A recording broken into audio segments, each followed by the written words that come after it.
The X3 is the latest action camera from Insta360, which features some very cool technology. With dual front and back facing wide-angle lenses, plus some cool hardware and software processing, the X3 enables a whole new level of video creation. In this video, I'll go over some simple shooting and editing tips for making creative videos using the Insta360 X3. I'm not going to go into features and settings which have been well covered elsewhere. First, I share 3 videos I've created using the X3 using different camera modes. And then I'll go into detail of how I achieve the different edits using the Insta360 desktop editing software.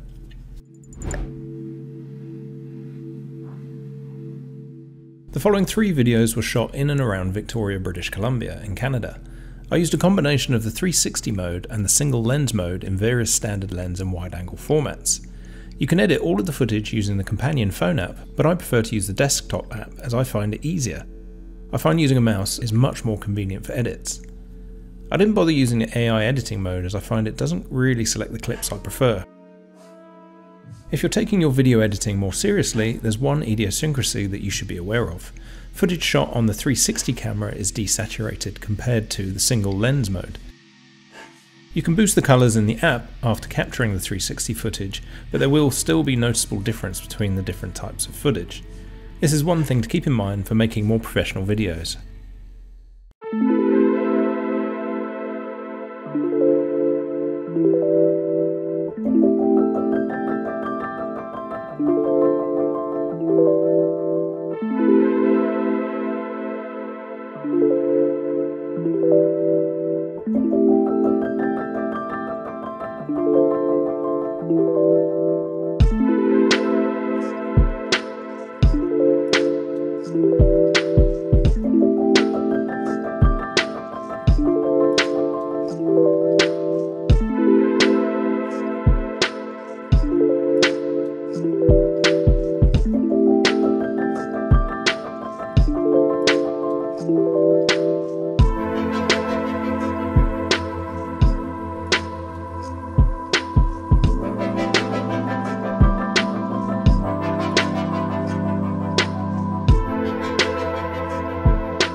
The first tip I wanted to go over is the fact that beyond the gimmick of the 360 camera, it's actually very useful for situations where you don't have time to record multiple angles. When editing, you'll have to master using keyframes. Using keyframes, you'll set the direction for the view of the 360 footage. What this means in practice is that you can make one pass through a location you're filming and then go back and find the interesting moments to focus on. What's more, shooting in 360 is more forgiving for composition, and you can reframe your composition after the fact. For example, you can quickly record footage with the camera of something interesting without being too precise, knowing that you can go back later to highlight the moment you want. To help master keyframes and keep your footage smooth and not jerky, my tip is to remember to keep your camera angle the same direction for at least several seconds.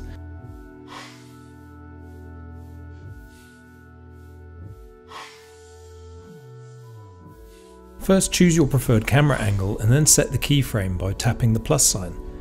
Now move the playhead to just before you'd like to change the camera angle and add another keyframe matching the last one.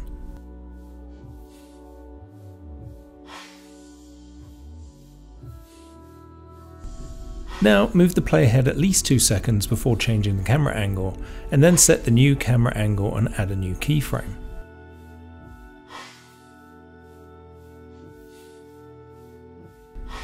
Then, if you're going to be changing the camera angle again, set a keyframe in the current direction, move the playhead 2 seconds and then change the camera angle and set the new keyframe.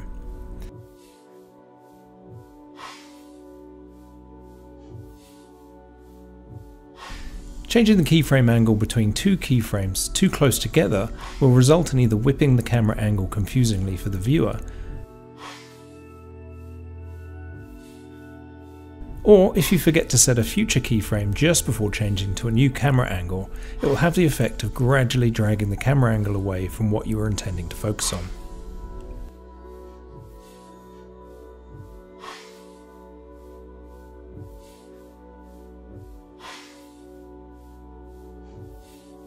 You can use AI tracking to achieve similar results, but creatively you might prefer more manual control for specific framing. However, I will go into the reason for using AI tracking in the next chapter. The AI tracking feature is a very convenient alternative to manually setting keyframes. In certain situations, it makes much more sense to use AI tracking, where adding endless keyframes by hand is too time consuming. AI tracking enables you to keep moving subjects as a central focus of the footage with minimal effort. However, beyond just tracking subjects, you can also use the tracking to achieve more dynamic sequences in your videos.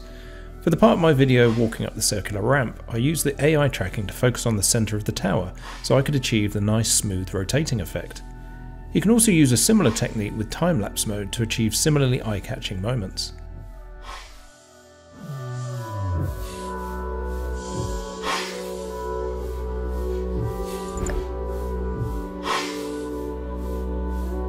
One feature I really like in the Insta360 editing app for phone and desktop is the TimeShift mode. Here you can accelerate the footage 2 times to 64 times the normal speed. The extra feature that really helps add creative polish to the effect is the ability to add motion blur, giving footage a nice dreamy quality. Using TimeShift is best for sequences in your video where the action doesn't change much but you want to still include it in your video.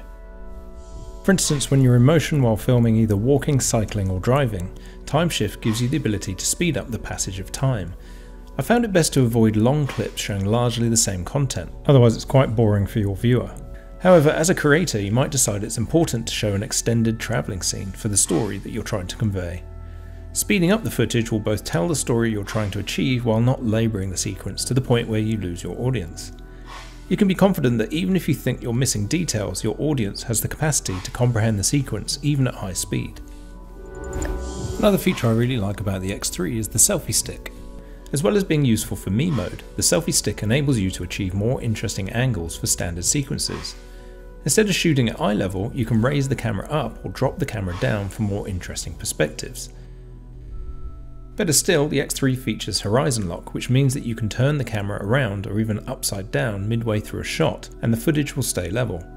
This enables you to capture more dynamic shots that would be impossible with a traditional camera. One thing about the X3 is that it's also a very good performer as a traditional camera too. The high-resolution 4K sensor and the ability to use a normal lens means you can capture standard shots to complement your more exotic sequences. Not everything needs to be captured in 360 or wide angle when using the X3. Sometimes a more simple composition is just fine. Thanks for watching, and as always, please like this video and subscribe to my channel for more videos on the connected home and personal technology.